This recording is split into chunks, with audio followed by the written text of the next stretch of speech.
On the evening of Thursday, November 23rd, 2023, 27-year-old Jade Youngblood welcomed close friends and loved ones into her apartment in the Aleph neighborhood of Houston, Texas, to celebrate Thanksgiving. For Jade, this gathering wasn't just about the holiday. It was deeply personal. Among her guests was her estranged 45-year-old father, Joshua Youngblood, whom she had invited in the hopes of rebuilding a fragile and inconsistent relationship. Despite his long absence and unreliable presence in her life, Jade still yearned for his affection and approval.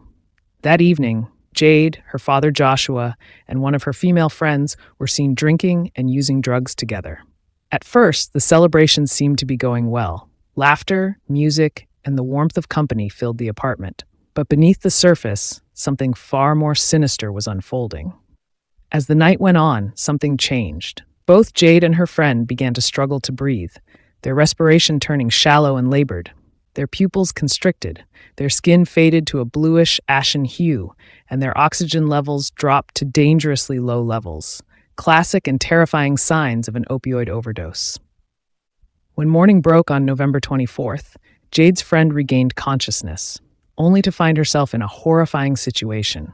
Disoriented, partially undressed, and lying inside a bathtub. She couldn't remember how she got there, but the distressing realization hit her hard. She had likely been sexually assaulted while she was unconscious. Still under the influence of the drugs, but determined to find her friend, she pulled herself together and moved through the eerily silent apartment. Joshua was gone. The place, once full of life, now felt empty and cold, ominously quiet. Her search ended in Jade's bedroom, where she discovered her worst fear. Jade was unresponsive. Her body was cold. She wasn't breathing. She was gone.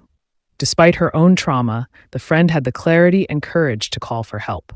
Emergency responders arrived shortly after 5 a.m., but it was too late. Jade Youngblood was pronounced dead at the scene. As the investigation began, a harrowing truth emerged. Joshua Youngblood had given his daughter and her friend fentanyl, a powerful synthetic opioid, while they were drinking and enjoying themselves. That deadly dose had overwhelmed Jade's system, pushing her into a fatal overdose. He then sexually assaulted Jade's friend, who was unconscious at that time. The surviving friend was rushed to Ben Taub Hospital, where she was treated with Narcan, a medication used to reverse opioid overdoses. Thankfully, it worked, saving her life. As she stabilized, she found the strength to tell authorities what had happened. She also formally reported the sexual assault.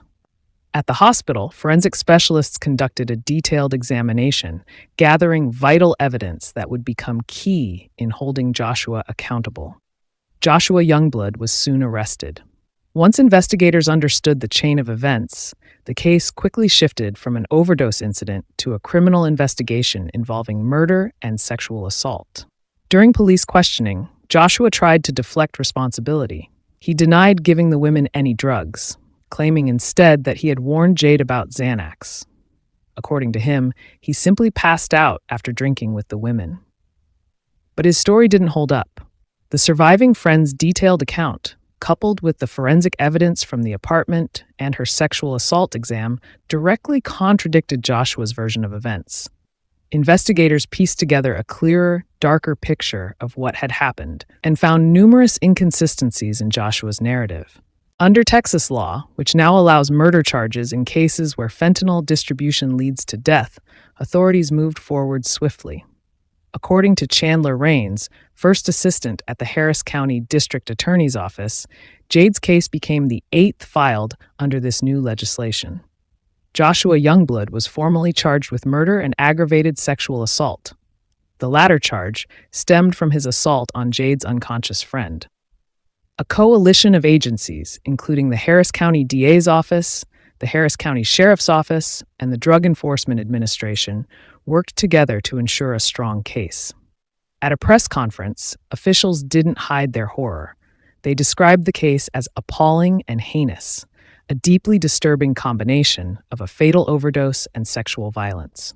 Joshua was held on a $150,000 bond, reflecting the seriousness of the charges and the potential risk of flight. In the wake of the arrest, Jade's mother, Bernice Brooke Johnson, broke her silence. Her voice carried grief, anger, and heartbreak as she spoke about her daughter's death. In a direct message to Joshua, she said through tears, "Jade loved you, and you took her from us." Bernice described Jade as a warm, loving, and trusting soul, someone who constantly craved her father's love, even when he gave her so little in return. She always tried to please him, Bernice shared, even when he didn't deserve it. As the case moved through preliminary hearings, the prosecution continued to gather more evidence and prepare for a trial that would likely become a landmark under the new Texas fentanyl law, one filled with emotion, trauma, and the fight for justice. Jade Youngblood was more than a victim. She was a daughter, a friend, a beautiful spirit. Born on July 17, 1996, in Houston, Texas, she was the child of high school sweethearts. But while her mother was a steady force in her life, Joshua was always a come-and-go type of person, only around when it suited him. And still, Jade fought for his love. Even as she got older, her father's love remained something she longed for. What could Jade do for Josh became a heartbreaking pattern in their relationship. But Jade never stopped hoping. She graduated from Benjamin O. Davis High School in 2015 and had recently moved into her own apartment in Southwest Houston.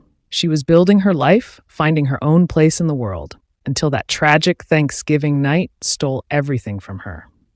The tragic story of Jade Youngblood carries several powerful and heartbreaking lessons about trust, family, substance abuse, and justice.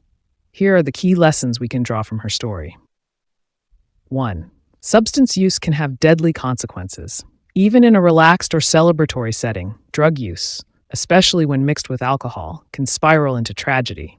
The presence of fentanyl, a highly potent and often lethal substance, highlights the dangers of recreational drug use. A single dose can kill, even when people don't know what they're taking. 2. Not everyone deserves a place in your life, even family. Jade's story reminds us that emotional bonds, especially with absent or toxic parents, can become dangerous if we ignore warning signs. Love, especially from a child to a parent, can be deep and unconditional, but that doesn't mean the parent deserves that trust or access. Rebuilding broken relationships must come with boundaries, self-protection, and caution, especially when past behaviors show a pattern of harm. 3. Survivors of assault deserve recognition and respect. Jade's friend, despite being drugged and traumatized, acted with bravery and clarity in seeking help and reporting the assault. Her courage helped expose the truth, deliver justice, and may have saved others from similar harm. The story reminds us of the importance of believing survivors and offering them medical and legal support. 4. Accountability can bring justice even when it's painful. The legal system's swift action under Texas's new fentanyl law shows that drug-related deaths can and should lead to criminal accountability. Joshua's arrest and the charges against him are a reminder that actions have consequences, even from those closest to us. 5. Behind every headline is a human being. Jade Youngblood was not just a victim. She was a daughter, a graduate, a young woman full of dreams and love.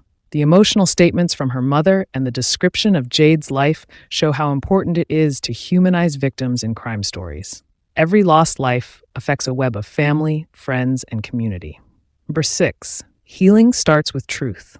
For Jade's mother and her friend, the truth, though painful, was necessary for healing and justice.